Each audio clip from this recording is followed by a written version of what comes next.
अगर आप बिज़नेस कर रहे हैं और आपको पता नहीं है कि हर महीने का प्रॉफिट कितना ज़रूरी है, तो आप अंधेरे में गाड़ी चला रहे हैं, आपका बिज़नेस का कोई मतलब नहीं है।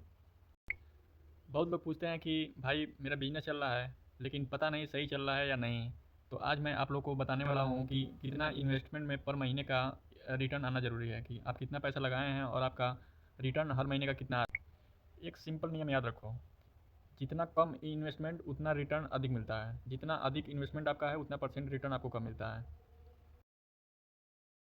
अगर आपके बिजनेस में इन्वेस्टमेंट 1 से लेकर 10 लाख तक है, तो इसमें कम से कम 5 से लेकर 8% तक रिटर्न हर महीने आना ज़रूरी है। मतलब अगर 5 लाख रुपये आप लगाए हैं तो कम से कम 25 से 40 हज़ार रुपये तक आपका रिटर्न आना ज़रूरी है। इतना पैसा आपको हर महीने कमाना चाहिए। आपके बिजनेस में 10 लाख से लेकर 1 करोड़ तक का अगर इन्वेस्टमेंट है, तो आपको 3 से लेकर 5% तक रिटर्न हर महीने ज़रूरी है। इतना रिटर्न कम से कम 3% आना चाहिए हर महीने का। अगर बड़े लेवल पर अगर कोई बिजनेस है 1 करोड़ से लेकर 10 करोड़ तक, तो कम से कम 2 से 3% रिटर्न हर महीने उस बिजनेस में ज़रूरी है।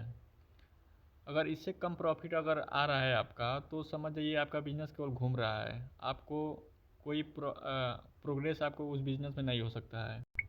देखिए, सही बिजनेस वही है जो एफडी से, बैंक में जो एफडी होता है उससे 2 से 3 गुना रिटर्न आपको दे वो। जो इन्वेस्टमेंट आप किए हैं 2 से 3 से 4 साल, अधिक से अधिक आपका रिटर्न पैसा वापस है। जितना इन्वेस्टमेंट उस बिज़नेस में किए हैं 4 साल के अंदर आपका पैसा वापस आना चाहिए उस बिज़नेस से। अगर नहीं आ पा रहा है तो आप बिज़नेस को बंद कर दीजिए। उस बिज़नेस को चलाने से आपको कोई फ़ायदा नहीं है।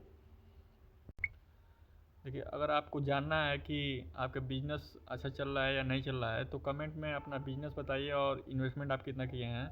मैं आप लोगों को बता दूंगा उस बिज़नेस में कितना प्रॉफिट आना हर महीने का ज़रूरी है।